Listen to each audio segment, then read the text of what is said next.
Hi everyone, welcome back to our channel. I'm your host Harpreet.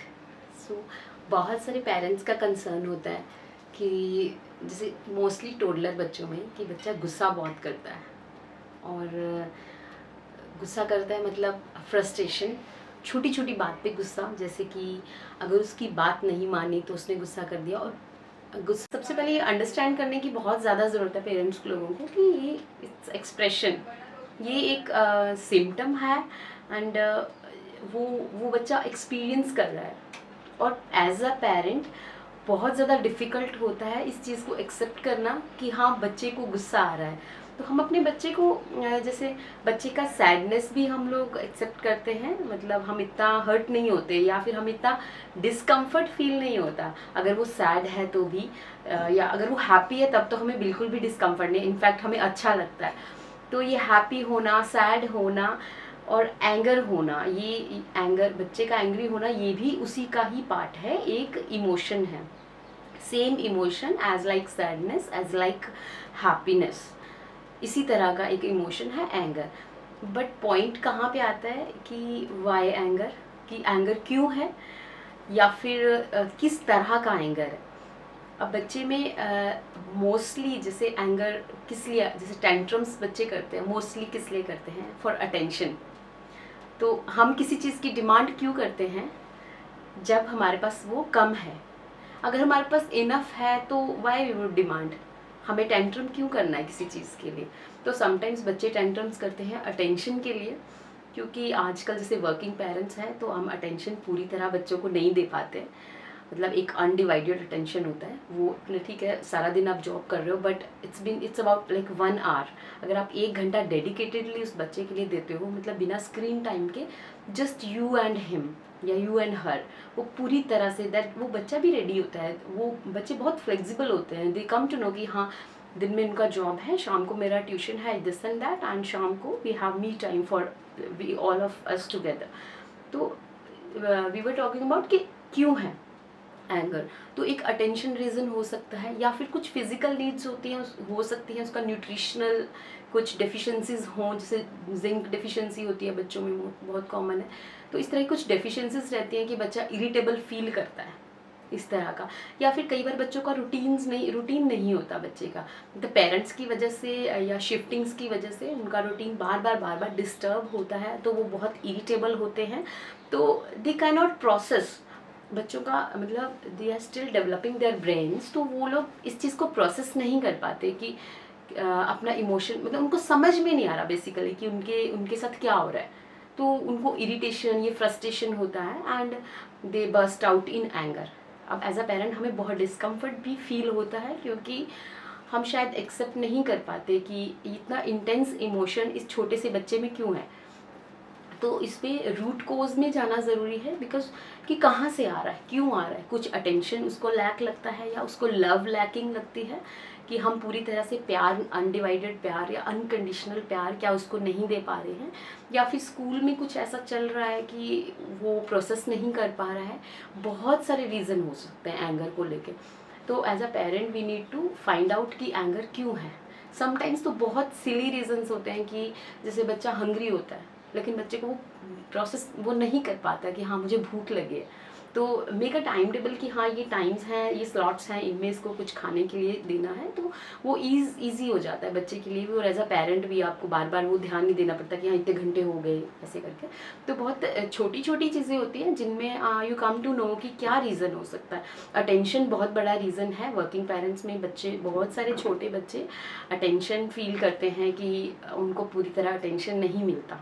नींद बहुत बड़ा reason होता है, एक स्लीप रीज़न होता है। तो पेरेंट्स को इस चीज़ के बजाय कि क्यों है, कैसे हम इसको, कैसे बच्चे का एंगर ठीक करें, फाइंड आउट कि एंगर क्यों है। कि अगर if you come to know कि क्यों जनरेट हो रहा है वो इंटेंस इमोशन, क्यों उसको एक्सपीरियंस करना पड़ रहा है, then you will come to know कि क्या चीज़ का कमी है एंड हम उस चीज़ में क्या बेटर कर सकते हैं। तो समटाइम्स सिर्फ इतना सा चेंज करने से ही देर आर बच्चों में एक पॉजिटिव साइन देखने को मिलता है। एंड एक बहुत इम्पॉर्टेंट चीज़ है यहाँ पे जब भी जैसे बच्चे जब ग्रो हो रहे हैं, they are learning their emotions. आजकल आपने देखा होगा सिलेबस में भी ये सब है कि वो इमोजीज बना के बच्चों को समझाते हैं, this is anger, this is happy, this is sad. तो अगर एंगर इतना बुरा है then why they are teaching in their classrooms कि ये एंगर है, वो क्यों टीच कर रहे हैं बच्चों को? तो वही पर्पस है, टू कम टू नो कि ये इमोशन है, this is emotion and this is highly normal to feel that. मतलब बट प्रॉब्लम कहाँ आती है, जब वो उस इमोशन को हैंडल नहीं कर पा रहे हैं, वहाँ पे दिक्कत आ रही है। वो खुद को डिस्कम्फर्ट कर सकते हैं, हो सकता है कुछ बच्चे खुद को हार्म भी करने की कोशिश करते हैं या फिर वो दूसरों को हार्म करते हैं, वहाँ पे प्रॉब्लम आती है।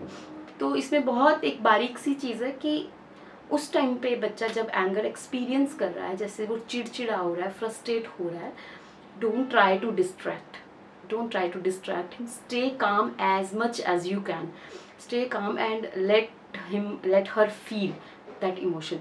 तो वो जो फील करता है आपके उस कुछ मिनट्स के बाद आप बात करो उसके साथ काम रह के, without any judgement, you did that and I will punish you, without any judgement, stay calm and उसके बाद आप बात करो बिना उसको डिस्ट्रैक्ट किए, सो दैट उसका ब्रेन लर्न करे कि हाँ ये एंगर था।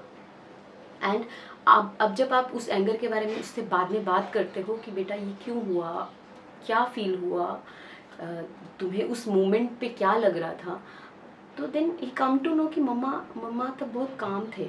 तो जो उनके सामने वाला पर्सन है, जब वो उसको देखते हैं कि वो इतना कामली हैंडल कर रहा है, तो वो उनके अंदर भी वो चीज़ जाती है, इनडायरेक्टली उनके अंदर जाती है कि we also need to stay calm. अगर एंगर आ रहा है हम उसको कामली भी हैंडल कर सकते हैं। तो it's all about teaching them how to handle a situation like that, कि इस तरह की जो एंगर आता है, गुस्सा आता है, इस तरह की सिचुएशन को कैसे हैंडल किया जाता है। तो instead of distracting them, teach them how to handle. और एज टोडलर आप लोग उनका सेफ जोन होते हो, सेफ प्लेस होते हो कि जिसमें they feel so much authentic, उनको इतना ऑथेंटिक फील होता है कि वो अपना एंगर आपको दिखा पाते हैं। तो जो बच्चे, आपको लगता है जो बच्चे बहुत ही ज़्यादा सोफिस्टिकेटेड हैं अपने बिहेवियर में या ऐसे करके, तो ऐसा नहीं है उनको गुस्सा नहीं आता, पर समवे दे आर हाइडिंग। तो टॉडलर्स में ये बहुत कॉमन है इस तरह का गुस्सा आना। तो और एज आप उनके पेरेंट्स हो, वो आपके सामने वो मेल्ट डाउन्स उनके अगर आते हैं तो ये बहुत ज़्यादा नॉर्मल है।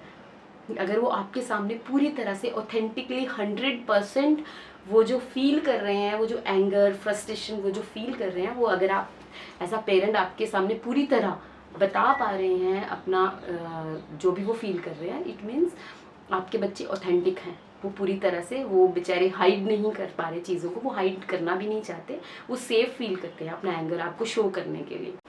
सो the gentler you are with your child, they will automatically learn how to be gentle with their own self। मतलब अगर उनके साथ gentle behave करते हो, slowly and over the time they will learn how to be gentle with their own self। अपने साथ उनको gentle, calm, composed, content कैसे रहना है। एंड यही अगर वो यही सीख जाते हैं उनके बचपन में ही, अगर वो ये सीख जाते हैं तो बड़े होके वो एक वर्ल्ड को भी वो कामनेस, वो कंटेंट रहना औरों को भी सिखाते हैं।